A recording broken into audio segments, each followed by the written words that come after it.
തമിഴ്നാട്ടിൽ സിനിമയും രാഷ്ട്രീയവും തമ്മിലുള്ള അതിർത്തി എപ്പോഴും നേർത്തതാണ് എന്ന് നമ്മൾ കണ്ടിട്ടുണ്ട്. തന്റെ ആദ്യ തെരഞ്ഞെടുപ്പിൽ തന്നെ വിജയിച്ചതോടെ വിജയ് തമിഴ്നാട്ടിൽ ചരിത്രം കുറിച്ചു.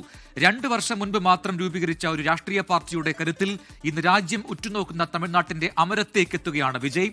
നോക്കാം ദളപതിയിൽ നിന്നും ജനനായകനിലേക്കുള്ള വിജയുടെ രാഷ്ട്രീയ യാത്ര.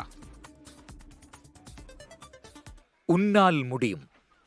വിജയ് തന്റെ ഫാൻസ് അസോസിയേഷനായ വിജയ് മക്കൾ ഇയക്കത്തിനായി 2009 പുറത്തിറക്കിയ പതാകയിലെ വാചകം ഇങ്ങനെയായിരുന്നു: തന്റെ ആരാധകരുടെ അഭിലാഷങ്ങൾ വെള്ളിത്തിരക്കപ്പുറത്തേക്ക് വ്യാപിപ്പിക്കും എന്നതിന്റെ സൂചനയായിരുന്നു വിജയ് അതിലൂടെ നൽകിയത്.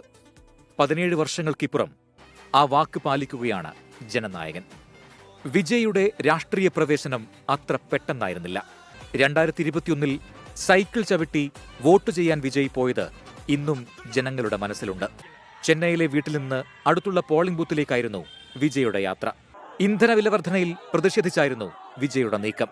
2024 ഫെബ്രുവരിയിൽ പാർട്ടി പ്രഖ്യാപനം നടത്തിയ വിജയ് ആ വർഷം ഒക്ടോബറിൽ നടത്തിയ മഹാസമ്മേളനത്തിലൂടെ തമിഴക രാഷ്ട്രീയത്തിൽ തന്റെ വരവറിയിച്ചു. Doctor BR Ambedkar, Periyar, K Kamaraj എന്നിവരുടെ ആശയങ്ങളിൽ അധിഷ്ഠിതമായ മതനിരപേക്ഷ സാമൂഹിക നീതിയാണ് പാർട്ടിയുടെ നയമെന്ന് വിജയ് വ്യക്തമാക്കി. BJPയെ പ്രത്യയശാസ്ത്ര ശത്രുവായും DMKയെ രാഷ്ട്രീയ എതിരാളിയുമായി വിജയ് കൃത്യമായി മാർക്ക് ചെയ്തു. എല്ലാ ജീവജാലങ്ങളും ജനനത്താൽ തുല്യരാണ് എന്നർത്ഥം വരുന്ന പിറപ്പൊക്കും എല്ലാ ഉയിർക്കും എന്ന തിരുക്കുറൾ വചനമായിരുന്നു TVKയുടെ അടിസ്ഥാന മുദ്രാവാക്യം. വിദ്യാർത്ഥികളെ ആദരിക്കുന്ന ചടങ്ങിനിടെ സദസ്സിലിരുന്ന ദളിത് വിദ്യാർത്ഥികൾക്കൊപ്പം ഇരുന്നതും തമിഴ്നാട്ടിലെ യുവതലമുറയെ വരിഞ്ഞുമുറുക്കിയ ലഹരിക്കെതിരെ കുട്ടികളെ കൊണ്ട് പ്രതിജ്ഞയെടുപ്പിച്ചതുമടക്കം വിജയ് തന്റെ നിലപാട് കൂടുതൽ വ്യക്തമാക്കുകയായിരുന്നു.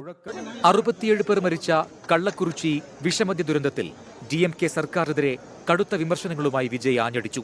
തിരഞ്ഞെടുപ്പിൽ റിസർവ് സീറ്റുകൾക്ക് പുറമെ ജനറൽ മണ്ഡലങ്ങളിലും ദളിത് സ്ഥാനാർത്ഥികളെ നിർത്തി വിജയ് വിപ്ലവകരമായ മാറ്റം വരുത്തി.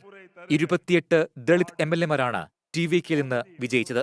വിരുദുനഗറിൽ പട്ടികജാതി വിഭാഗത്തിൽപ്പെട്ട P. സെൽവത്തെ ജനറൽ സീറ്റിൽ നിർത്തി വിജയിപ്പിച്ചത് ഇതിന് ഒരു ഉദാഹരണമാണ്. ജാതിക്കതീതമായ വോട്ട് എന്നതായിരുന്നു വിജയ് മുന്നോട്ടുവച്ച മുദ്രാവാക്യം. ഇതുവഴി ദളിത്, ന്യൂനപക്ഷ, മത്സ്യത്തൊഴിലാളി വിഭാഗങ്ങളിൽ വലിയ സ്വാധീനമുണ്ടാക്കാൻ സാധിച്ചു.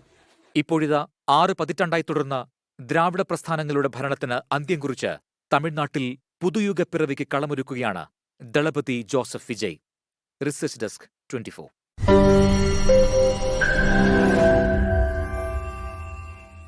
ലോകത്തെവിടെയായാലും ഏത് സമയത്തും 24 വാർത്തകളും ഓഗ്മെന്റഡ് റിയാലിറ്റി പാക്കേജുകളും എക്സ്പ്ലെയിനറുകളും വിശദമായി കാണാൻ ഞങ്ങളുടെ യൂട്യൂബ് ചാനൽ നിങ്ങൾക്ക് സബ്സ്ക്രൈബ് ചെയ്യാം.